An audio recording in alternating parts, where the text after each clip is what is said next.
Hello les amis, je suis ravie de vous retrouver cette semaine. Alors une fois n'est pas coutume, aujourd'hui je vais aborder quelques petits conseils sur la problématique de l'ongle incarné. Donc je m'appelle Elisabeth, je suis spécialiste de l'ancrage et de la posture et des mémoires cellulaires. Et je vais vous parler aujourd'hui de quelques conseils à donner aux patients en tant qu'ex-podologue. Donc, l'ongle incarné, tu vois, tu le sens venir. C'est-à-dire, tu as une douleur au niveau de ton gros orteil, ça peut être un autre orteil, mais on va parler aujourd'hui essentiellement du gros orteil. Donc, ça fait déjà un petit moment que tu sens que ça titille, que ça te fait mal, que tu as envie d'aller tripoter dedans. Voilà, donc, cher patient, ne téléphone pas à ton podo le vendredi soir. Tu vois, tous les podos connaissent ça, l'ongle incarné du vendredi soir. Donc tu as déjà passé ta bonne semaine, tu as fait tes 10 heures par jour, voire plus. Et donc l'ongle incarné du vendredi soir, c'est un peu pénible. Donc, cher patient, si tu n'es pas diabétique ou artéritique et que pour toi l'ongle incarné c'est quand même une urgence, eh bien, si tu sens que tu as un peu mal à ton orteil, voire de plus en plus mal à ton orteil, pense à prendre rendez-vous le plus vite possible. Appelle pas en urgence le vendredi soir parce que tu as prévu ta rando le week-end et que du coup, tu vas pas pouvoir marcher. Tu as prévu de fêter ton anniversaire et tu veux mettre tes jolies chaussures. Bingo, tu vas avoir mal et du coup, tu vas pas pouvoir mettre tes jolies chaussures. Tu as prévu une super soirée et voilà, tu ne pourras pas mettre tes chaussures non plus. Voilà. Moralité, puisque tu sais que ça titille et que ça fait mal, ton podo, il est le plus apte à te soigner ça très vite. Et ça, c'est comme les dentistes, tu vois, plus tu y vas tôt, mieux c'est, ouais, moins tu as mal. Donc l'ongle incarné, déjà, il faut bien préciser qu'un ongle incarné, donc incarné, ça veut bien dire qu'il y a un morceau d'ongle qui est planté dans les tissus. Sinon, ce n'est pas un ongle incarné, c'est autre chose, mais aujourd'hui, ce n'est pas le sujet. Donc, on parle bien de l'ongle incarné avec un morceau d'ongle que tu ne vois pas, qui est planté dans les tissus. Donc, ça veut dire que tu auras beau mettre des pommades antibiotiques, tout ce que tu veux dessus, tu vas vite te rendre compte que ça ne change absolument rien, puisqu'en fait, le phénomène mécanique est toujours là, et que tant qu'on n'a pas retiré ce morceau d'ongle proprement, eh bien, ça ne va pas guérir.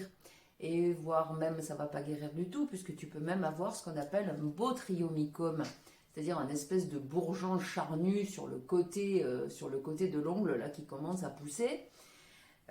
Donc là, pas bon, il faut mieux mettre un antiseptique directement. Donc, tu vas prendre rendez-vous chez ton podo. En attendant ton rendez-vous, qu'est-ce que tu peux faire? Voilà, moi c'est ça qui m'intéresse. Qu'est-ce que tu peux faire chez toi? Première chose, si tu as un vernis, si tu as un gel, si tu as une capsule au niveau de ton ongle, pense à retirer tout ça. Même un simple vernis, si tu veux, va créer une espèce de contention. Donc ça va venir serrer un peu plus ton ongle et du coup aggraver le processus d'incarnation. Dès que tu vas enlever le vernis, ton ongle va être un petit peu plus fin et il va pouvoir s'évaser un peu plus et tu auras moins cette sensation d'ongle incarné bien présent. Ce que tu peux faire également, c'est bien laver tes pieds avec un antiseptique. Alors, moi j'aime bien préconiser, tu sais, cet antiseptique qui est dans un flacon rouge. Donc ça c'est la version savon, de bien laver tes pieds avec et de bien sécher tes pieds aussi. Ensuite, ce que tu peux faire, mettre un antiseptique. Évite les antiseptiques qui soient colorés, style l'éosine, style la bétadine en solution, parce qu'elle va colorer et quelquefois le podo il a du mal à voir parce que justement tous les tissus autour sont un peu colorés. Donc il vaut mieux des antiseptiques transparents, style eau oxygénée, pour faire vraiment le truc de base que normalement tu as chez toi. C'est un très bon antiseptique. Qu'est-ce que tu peux faire d'autre? Laisser ton pied à l'air le plus possible, si tu peux. Donc si c'est le week-end, eh ben, écoute, évite de mettre des chaussures serrées surtout. Si tu vois que tu as cette espèce de petit bourgeon où la douleur est vraiment dingue et que tes deux orteils, le deuxième et le premier, le gros orteil et le deuxième, se touchent un peu trop fortement, eh bien tu vas prendre, tu sais, ces petites boules de coton ou des cotons à démaquiller que tu vas plier et tu vas venir le positionner en fait entre les, je ne sais pas si on voit bien, voilà, entre les deux orteils, juste en arrière de la douleur, pour qu'il y ait le moins de compression possible entre tes deux orteils. Voilà. J'espère que je me fais bien comprendre. Bon, de toute façon, si c'est pas clair, vous me posez des questions. Voilà. J'essaierai de mettre quelques images aussi. Quoi d'autre alors, qu'est-ce qu'il ne faut pas faire? Ça aussi. Alors, moi, je ne préconise pas le bain de pied. Pourquoi? Parce que souvent, le bain de pied ou le pédiluve, on va le prendre soit trop chaud, soit trop longtemps. Et je trouve que ça ramollit les tissus qui sont tout autour et du coup qui favorise la pénétration encore plus forte du harpon, puisque le morceau d'ongle, chez nous, les podos, on appelle ça le harpon. Donc, à éviter. Donc, pas de pédiluve, pas de bain de pied, c'est mieux. Juste un bon lavage avec un antiseptique, un bon séchage. Isoler donc la pression entre les deux orteils, éviter les chaussures serrées. Qu'est-ce que je peux vous dire d'autre là-dessus? Donc, pas de bain de pied. Et surtout, éviter ce qu'on appelle, nous, dans le jargon, la petite chirurgie du dimanche. Je suis sûre que rien qu'en disant ça, il y en a qui se projettent déjà et qui voient déjà ce qu'ils sont capables de faire. Donc, le style, c'est rien, je vais y arriver, je vais le couper. Donc déjà, tu n'as pas forcément les bons instruments, tu vois. C'est pas avec un coupe-ongle que tu risques d'aller attraper un harpon, parce que quelquefois, ton ongle est déformé. Donc, il va falloir aller le couper. Et c'est mieux de faire une coupe nette. Donc, tu n'es pas forcément équipé. 2, tes instruments, ils sont pas forcément stériles, tu vois. Donc, c'est moyen.